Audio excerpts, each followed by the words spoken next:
Hello everyone, welcome to my channel. तो देखो, अभी हम लोग पढ़ेंगे 12th फिजिकल केमिस्ट्री।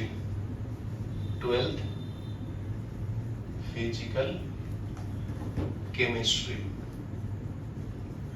थर्मोडायनेमिक्स।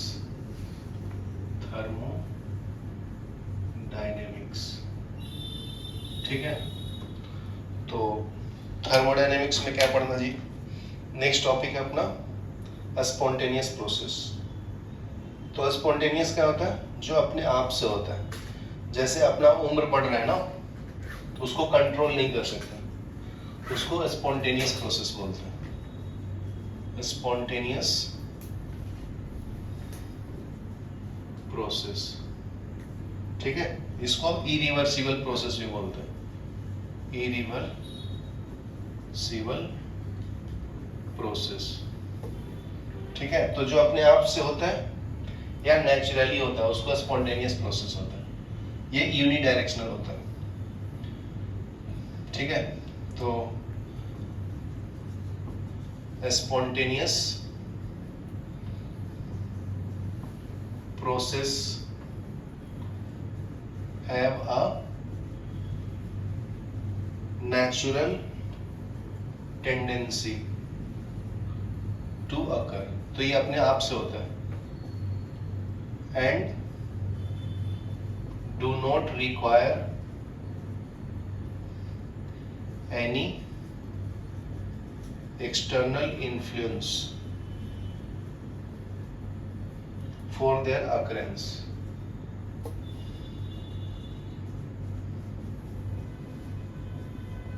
ठीक है, तो जो अपने आप से होता है उसको स्पॉन्टेनियस प्रोसेस बोलते हैं। तो इसमें मेन इंपॉर्टेंट पॉइंट जो है उसको मैं लिख देता हूं।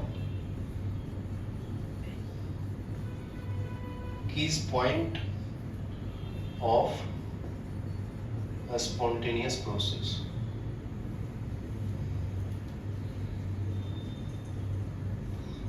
ठीक है, तो फर्स्ट क्या है?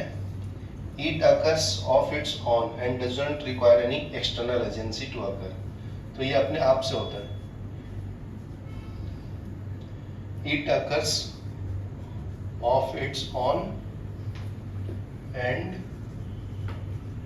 does not require any external agency to occur। ठीक है, सेकेंड पॉइंट क्या है? It proceed in one direction and cannot be taken place in opposite direction। ठीक है, unless external stimulant is present। तो एक ही डायरेक्शन में होता है, तो उस ऑपोजिट डायरेक्शन में कराने के लिए एक्स्ट्रा एनर्जी डालना पड़ेगा जी। ठीक है, it proceeds in one direction and can not take place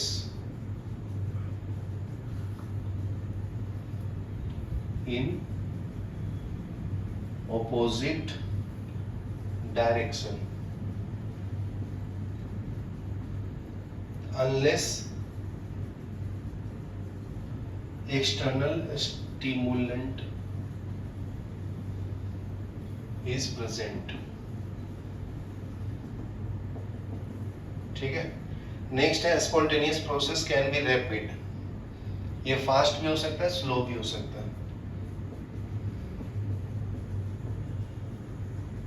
The spontaneous process can be rapid or slow, or spontaneity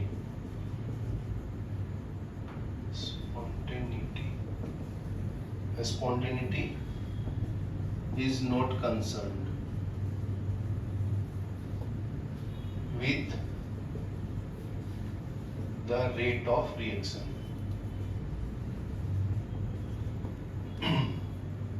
ठीक है, नेक्स्ट पॉइंट है process continue till equilibrium is reached. तो जब तक इक्विलिब्रियम नहीं मिलता तब तक इसको होते रहता है। द प्रोसेस continue till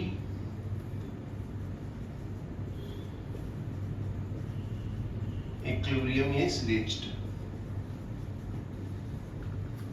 ठीक है, तो स्पॉन्टेनियस प्रोसेस अपने आप से होता है ना, एक डायरेक्शन में।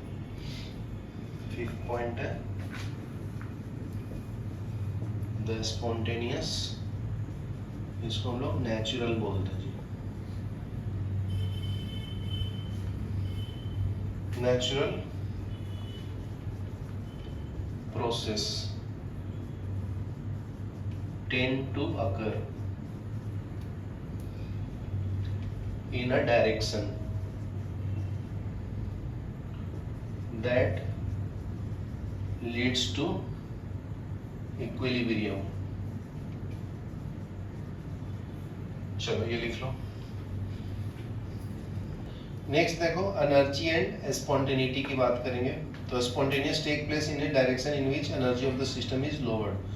तो उधर होता है ये जिधर एनर्जी कम है, जैसे A प्लस बी का ज्यादा एनर्जी है जी, हाई एनर्जी, ठीक है। तो ये जब प्रोडक्ट बन जाएगा CND तो ये लो एनर्जी होगा, तो ये स्पॉन्टेनियस प्रोसेस शो करेगा। क्या होगा ये स्पॉन्टेनियस प्रोसेस, ठीक है ना।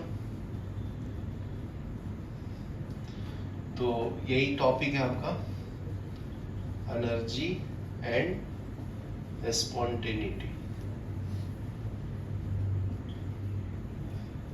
तो देखो, spontaneous reaction take place in a direction in which energy of the system is lowered. The spontaneous reaction take place in a direction in which energy of system is lowered,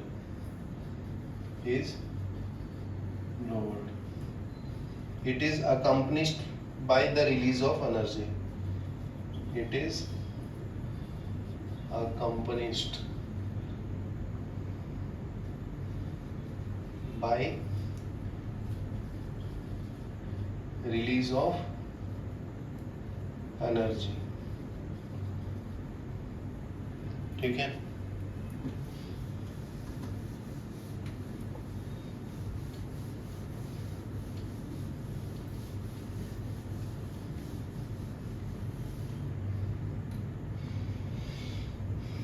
तो मान लो जैसे NaOH है, NaOH base plus acid HCl, ये आपस में react करेंगे high energy, तो क्या देगा NaCl प्लस HOH वाटर। तो ये एनर्जी रिलीज करता है, तो delta H is equal to क्या होगा -57 किलो जूल, ठीक है। तो ये आपका स्पॉन्टेनियस प्रोसेस इज। तो अगर एसिड को बेस के साथ रखोगे तो ये अपने आप से रिएक्शन हो जाएगा, ठीक है। नेक्स्ट है, on the other hand ice melt spontaneously एवं 0 degree Celsius by absorbing heat from the surrounding, it is endothermic. जैसे आइस को बाहर रख दोगे तो एनर्जी एब्जॉर्ब करेगा ना और मेल्ट हो जाएगा वो। तो दूसरा एग्जांपल है, ice melts spontaneously above 0 degree Celsius by absorbing heat from surrounding. It is endothermic process. It is endothermic process. दूसरा क्या है, likewise NaCl dissolve spontaneously in water with the absorption of heat from the surrounding।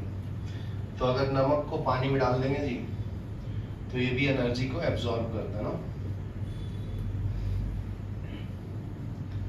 तो क्या मिलेगा Na plus और Cl minus में dissociate हो जाएगा।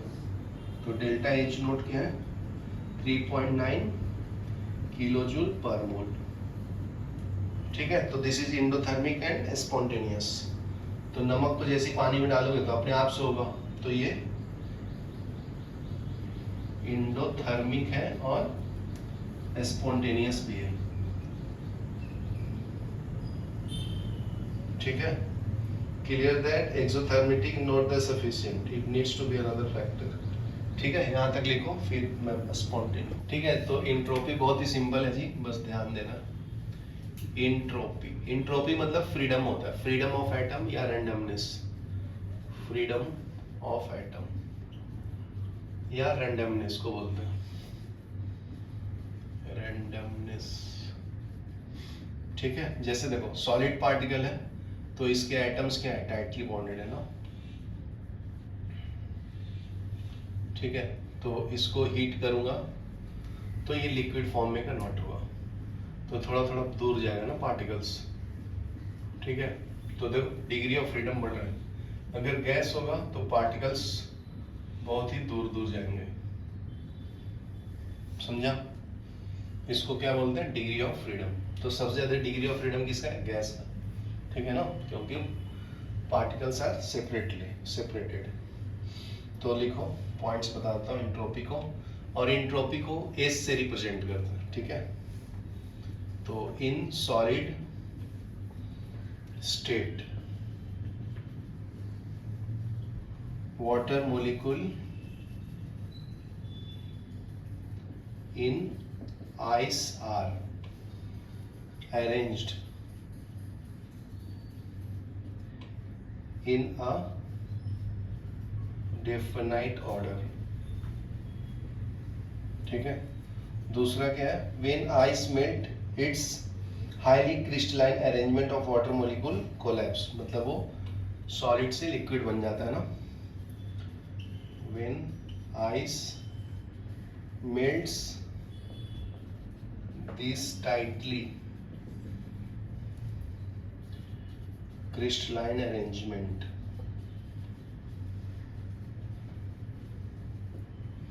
arrangement of water molecules collapse, ठीक है। the molecules become free in liquid state, तो क्या बन जाता है, फ्री स्टेट में जाता है, सॉलिड से लिक्विड बनता है। तो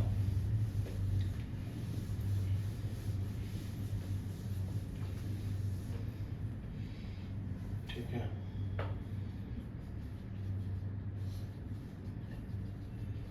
the molecules become free in liquid state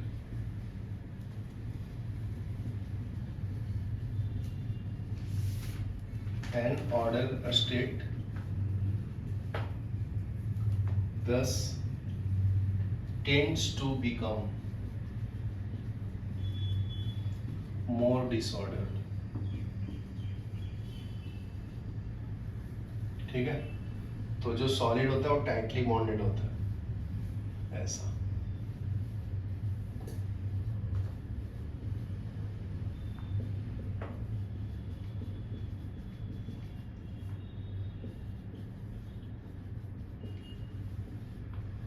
ठीक है, फिर लिक्विड बनेगा तो दूर दूर दूर जाएगा पार्टिकल्स, H2O लिक्विड। इसको डिसऑर्डर्ड स्टेट बोलते हैं। गैस पार्टिकल में बहुत ही दूर दूर हो जाएगा, तो हाईली डिसऑर्डर्ड, ठीक है। तो सबसे ज्यादा रैंडम एंट्रोपी किसका है, गैस का ना, फ्रीडम ज्यादा है, तो इंक्रीजिंग डिसऑर्डर, ठीक है। तो देखो इसमें ऑर्डर्ड वे में अरेंज्ड है, इसमें थोड़ा सा डिस्टर्बेंस हुआ, इसमें तो पूरा ही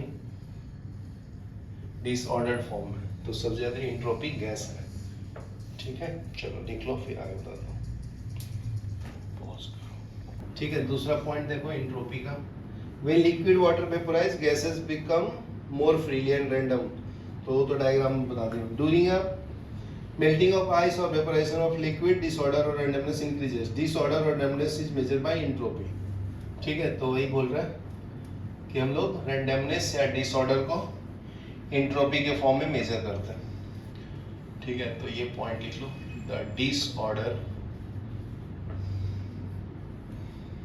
और randomness is measured by entropy. ठीक है, it is denoted by S, denoted by capital S. Greater the disorder of the system, larger is the entropy. Greater disorder of a system,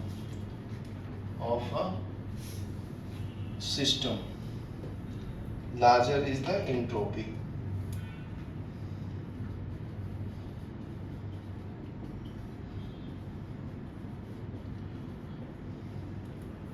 ठीक है, melting of ice and vaporization of liquid, so disorder, hence entropy of substance increases. ठीक है, तो both process में delta S का value क्या है, greater than zero, मतलब एंट्रोपी इंक्रीज होगा तो हमेशा वैल्यू उसका ग्रेटर देन जीरो होगा. जैसे dissociation of solid ice in water, तो एंट्रोपी पॉजिटिव होगा. जैसे I2 सॉलिड से अगर I2 गैस बनेगा जी, तो डेल्टा एस इसका पॉजिटिव होगा, या लिक्विड फॉर्म में भी जाएगा तो. ठीक है, अपने को वैल्यू नहीं याद करना.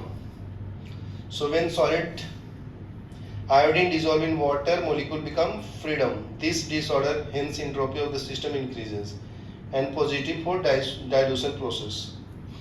ठीक है, डाइल्यूशन प्रोसेस में क्या है, जैसे H2 गैस है, अगर इसमें एटम को तोड़ दूंगा तो एक H और एक 2H में कन्वर्ट हो जाएगा, 2 एटम में, तो इसका डेल्टा एस क्या होगा जी, पॉजिटिव. ठीक है ना, यहाँ पे भी 1 मोलिक्यूल 2 एटम्स में कन्वर्ट हो गया, तो जितना ज़्यादा डिसऑर्डर होगा उतना ज़्यादा एंट्रोपी होगा. Larger disorder is associated with separated H atom than H2 molecule, thus disorder hence entropy increases. ठीक है, अभी नेक्स्ट पॉइंट देखो, इसको डिफाइन कैसे करेंगे और फॉर्मूला क्या होगा इसका.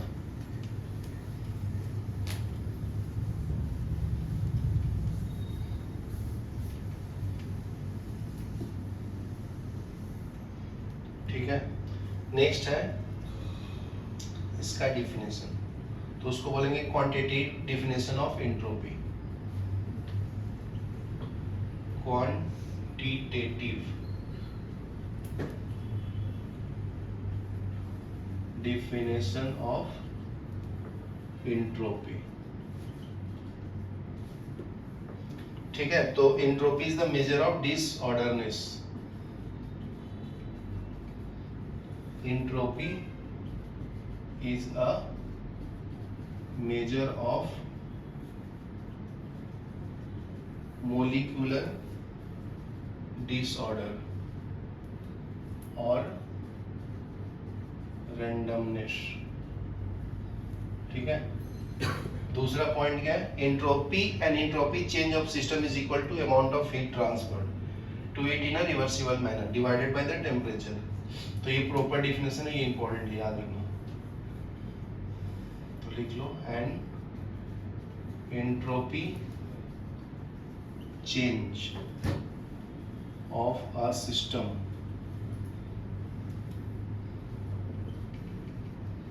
is equal to amount of heat transferred Q reversible to it in a reversible manner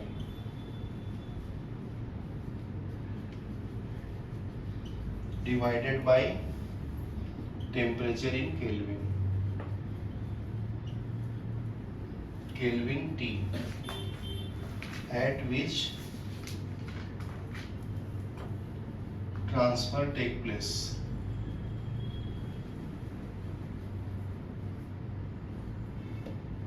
ठीक है, तो इसका फॉर्मूला क्या होगा, delta S is equal to Q reversible by T. ठीक है, तो डेल्टा एस को मेजर करेंगे इसका यूनिट हो जाएगा जूल पर केल्विन। ठीक है, यहां तक लिखो। ठीक है, तो अभी नेक्स्ट देखो एंट्रोपी के बारे में बताता हूँ। ये स्टेट फंक्शन है कि पाथ फंक्शन है। ये depends on the initial and final state of the system, not on the path. तो एंट्रोपी और it's change delta S is a state function and depends on initial and final state। ठीक है, pause करो। Final state of system and not on path connecting two states,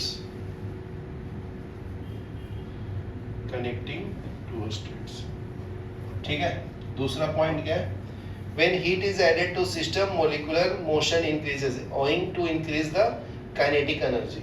ठीक है, heat supply करेंगे तो kinetic energy बढ़ेगा। when heat is added to a system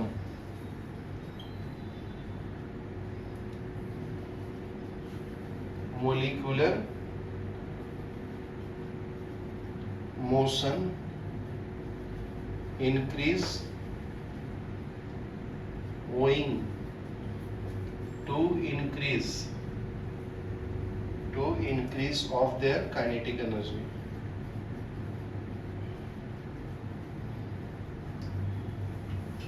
ठीक है, this result in increase in molecular disorder. तो इससे डिसऑर्डर का वैल्यू बढ़ जाता है। This results in increased molecular disorder and thus entropy of system increases। thus entropy of system increases। so delta S जो है वो directly proportional to heat supply है ना। यहाँ तक क्लियर है? नेक्स्ट देखो,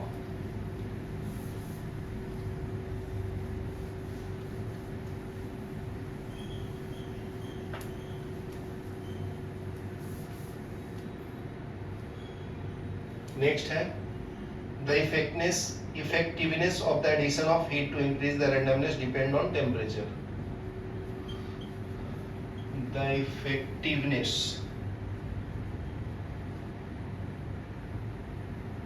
of addition of heat to increase randomness depend on temperature। ठीक है, नेक्स्ट है if a certain amount of heat is added to system at a higher temperature then disorder cause is lesser। ठीक है, अगर high temperature पर करोगे तो less होगा by adding same amount of heat as to system lower temperature. तो high temperature पे heat supply करोगे तो उसका रैंडमनेस कम बढ़ेगा जी। ठीक है, देखो मैं एक बात बताने बोल रहा था ना, वो बता देता हूँ, ध्यान से सुनो, इधर लिखो मत। अगर एक सिस्टम है ना, तो हीट सप्लाई कर रहा हूँ, ध्यान से सुन, इज इक्वल टू अगर टेम्परेचर कांस्टेंट है तो ये वर्क डन करेगा, समझा? अगर एक सिस्टम है हीट सप्लाई कर रहा हूं और वर्क डन नहीं कर रहा है तो टेम्परेचर बढ़ेगा, समझा? जैसे ये रूम को हीट कर रहे हैं तो वर्क डन होगा तो टेम्परेचर सेम रहेगा, मान लो 25 डिग्री से 25। तो ऐसे लगता है ना कि हीट सप्लाई कर रहा हूं तो टेम्परेचर भी होगा वर्क डन भी होगा, तो दोनों एक साथ नहीं होगा, एक टाइम एक ही काम होगा। ये बहुत इंपॉर्टेंट पॉइंट है, बहुत कम लोग बता पाते हैं, समझा ना? उसको लगता है ना दोनों बढ़ेगा, नहीं होता है। अगर वर्क डन 0 रहेगा तो हीट बढ़ेगा, अगर वर्क कम करेगा तो हीट कांस्टेंट रहेगा, याद रखना, इंपॉर्टेंट है। तो वही पॉइंट ये बोला है थ्योरी फॉर्म में, ये लिख लो, मैं बताता हूँ आगे। नेक्स्ट देखो, if a certain, if a certain amount of heat is added to system at higher temperature, then disorder cost is lesser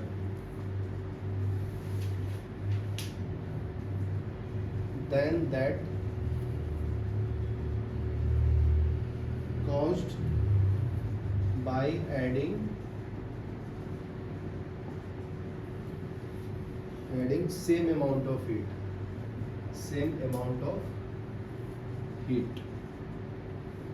is added to system at lower temperature. ठीक है, तो इसका कहने का मतलब क्या है, सुन लो ध्यान से। अगर टेम्परेचर बहुत ज्यादा है, ठीक है ना, और टेम्परेचर कम है, दो कंडीशन है, बराबर है, तो सेम हीट अप्लाई कर रहा हूं तो इसका एंट्रोपी सबसे ज्यादा बढ़ेगा, इसका एंट्रोपी कम बढ़ेगा, कम, और इसका क्या होगा, एंट्रोपी ज्यादा होगा। समझा? देखो यहाँ लिखा है, if a certain amount of heat is added to system at higher temperature, disorder count is lower than that caused by the same amount is added to lower temperature। तो यही बात को पहले भी बोला हूँ ना, वो जो डायग्राम में बोला हूँ, same amount of heat apply करेंगे जी, तो टेम्परेचर अगर ज़्यादा है तो एंट्रोपी कम, और टेम्परेचर कम है तो एंट्रोपी ज़्यादा। तो ये बहुत इंपॉर्टेंट पॉइंट है, समझा? ये याद रखो, याद है तेरा सीईटी में, ठीक है, पॉइंट का ध्यान रखना। Thus, delta S related reciprocally to temperature at which heat is added। तो इसलिए देखो फॉर्मूला क्या था, delta S is equal to Q reversible by T. तो हाई टेम्परेचर रहेगा तो एंट्रोपी कम रहेगा, सही है ना, इनवर्सली प्रोपोर्शनल है। अभी डेल्टा एस ज्यादा है, इसका मतलब हीट क्या है तुम्हारा, लो है ना, समझा? इसी स्टेटमेंट को देखो मैं दो इक्वेशन फॉर्म में बता दिया, ठीक है, इसका मतलब है हाई टेम्परेचर, और ये क्या है, लो एंट्रोपी। ये क्या है, low temperature high entropy, high entropy, ठीक है, यहां तक क्लियर है? अभी नेक्स्ट देखो, इसी को हम लोग सेकंड लॉ बोलते हैं, second law of thermodynamics, entropy code. तो स्पॉन्टेनिटी एंड एंट्रोपी, ठीक है, इसको बोलते हैं second law of thermodynamics, second law of thermodynamics, ठीक है। तो देखो, the entropy increases when ice melt above 0 degree Celsius and vaporise at 100 degree Celsius, both are spontaneous. ये एग्जांपल दिया है। तो अगर डिक्रीज करना, जैसे entropy of system increase in the spontaneous process, H2O से लिक्विड बनेगा, डिक्रीज होगा, स्पॉन्टेनियस है, ठीक है। तो इसका सेकंड लॉ ऑफ थर्मोडायनेमिक्स का स्टेटमेंट देखो, second law of thermodynamics state that total entropy of system and surrounding increases in a spontaneous process. Total entropy of a system and its surrounding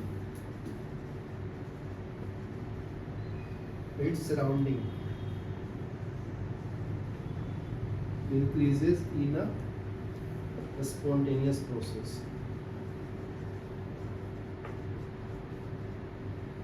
ठीक है, इसको बोलते हैं सेकेंड लॉ ऑफ थर्मोडायनेमिक्स। तो delta S of total is equal to delta S of system plus delta S of surrounding greater than 0, ठीक है, यहाँ तक लिखो, फिर नेक्स्ट बात, ठीक है। तो इसको एग्जांपल से मैं एक्सप्लेन कर देता हूँ। एंट्रोपी इंक्रीज होता है, सिस्टम एंड सराउंडिंग को ऐड करते हैं तो ठीक है, तो एक एग्जांपल समझो, जैसे 2H2 plus O2 produce 2H2O, ठीक है। तो ये आपका गैस फॉर्म में, ये लिक्विड फॉर्म में, ठीक है। तो इसका डेल्टा एस दिया एंट्रोपी कितना, -327 जूल पर केल्विन।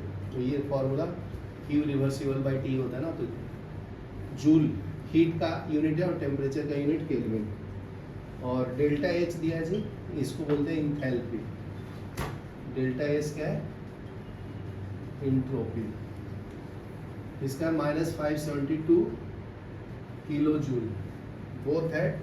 टेम्परेचर कितना है, 298 केल्विन।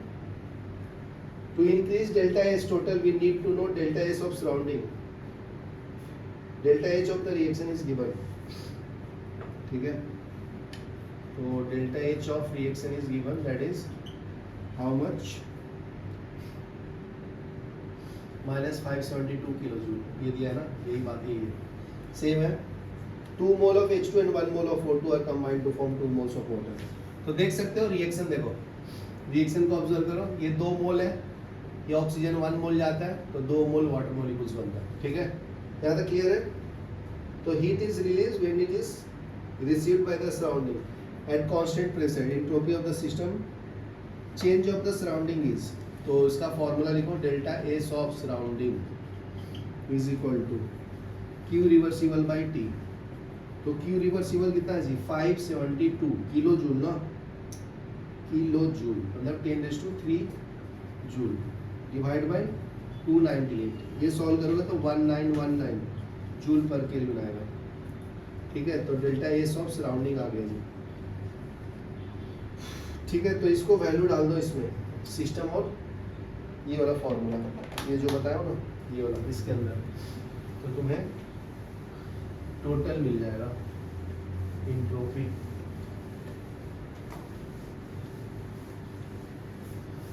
तो टोटल एंट्रोपी मिल जाएगा, तो क्या मिलेगा, तो delta S of total is equal to delta S of system plus delta S of surrounding, ठीक है। तो delta S of total is equal to, system का वैल्यू कितना दिया, डेल्टा एस ऑफ सिस्टम देखो यहाँ पे लिखा है कितना, -327 प्लस ये कितना आया, 1919, ठीक है। ये सॉल्व करो तो ये आएगा +1592 जूल पर kelvin, delta S of total, ठीक है। तो ये पॉजिटिव आया तो delta S of total greater than 0 है, तो एंट्रोपी इसका बढ़ता है। द रिएक्शन इज दस स्पॉन्टेनियस, तो ग्रेटर देन 0 आएगा, इसका मतलब रिएक्शन क्या है, स्पॉन्टेनियस, अपने आप से हो रहा है, ठीक है। It follows that it decide the spontaneity of reaction, we need to consider the entropy of system and surrounding. Total value निकालना है, सिस्टम एंड सराउंडिंग का देता है। Total entropy increases during a spontaneous process, thus reach the equilibrium. Equilibrium correspond to maximum entropy. तो अगर equilibrium हो जाएगा तो मैक्सिमम एंट्रोपी होता है उस टाइम। इक्विलिब्रियम corresponds to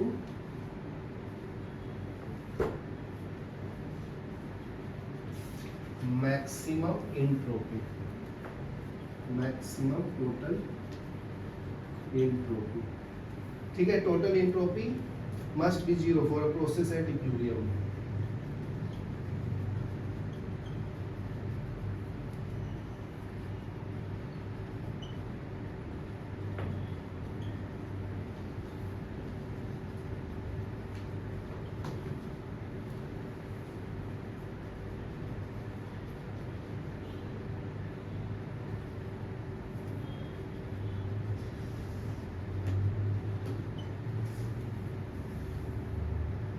ठीक है, तो इससे कंक्लूजन लिख के देता हूँ मैं। तो देखो delta S of total greater than 0, process क्या है, स्पॉन्टेनियस, स्पॉन्टेनियस प्रोसेस। ये स्टेटमेंट याद रखना क्या बोलते हैं, ये जो 3 पॉइंट कंक्लूजन बता रहा हूँ। लेस देन 0 रहेगा तो non spontaneous, delta S total less than 0 non spontaneous process, ठीक है। इक्वल टू 0 रहेगा तो इक्विलिब्रियम है जी, delta S of total equal to 0, equilibrium. ठीक है, यहाँ तक लिखो, फिर आगे बताता हूँ, पहुँच गए। नेक्स्ट देखो, गिब्स एनर्जी पढ़ेंगे अभी।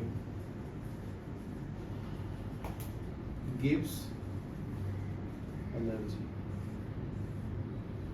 ठीक है। तो as pointed out in the preceding section, it is necessary to determine delta S and delta S of system and surrounding. तो इसके पहले जो बताया, सिस्टम और सराउंडिंग का एंट्रोपी निकालना जरूरी है ना जी।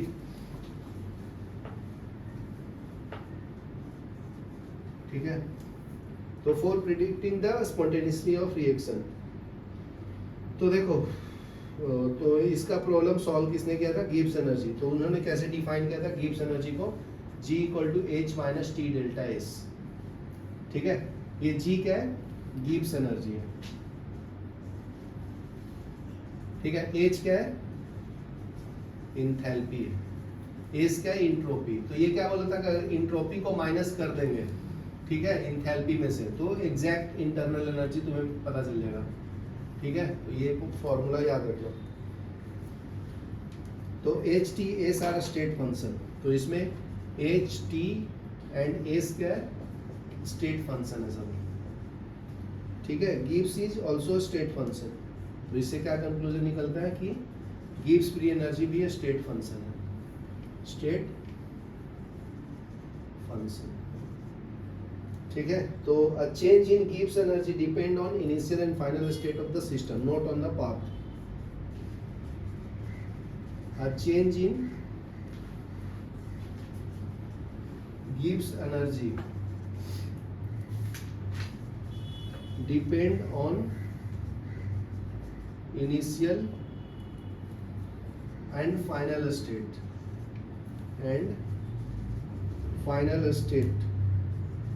of system and not on path connecting two states, connecting two states। ठीक है, तो change in Gibbs energy at constant temperature and pressure is given by the change in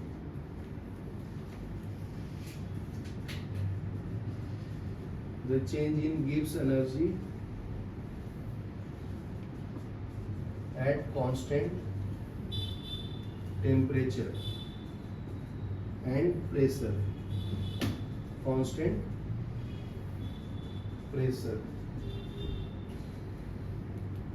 is given by delta G equal to delta H minus T delta S। ठीक है, दूसरा क्या है, गिव्स energy and spontaneity of the system. तो कैसे हम लोग लिखे थे, delta S of total is equal to delta S of system plus delta S of surrounding. तो ये इसको मैं डेल्टा एस लिख देता हूँ, डेल्टा एस ऑफ सराउंडिंग, ये डेल्टा एस ऑफ टोटल। ठीक है, तो subscript delta S that refers to the system.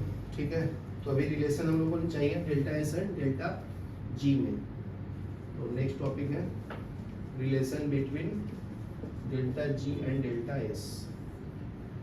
तो according to second law of thermodynamics, delta S क्या होता है जी, according to second law of thermodynamics,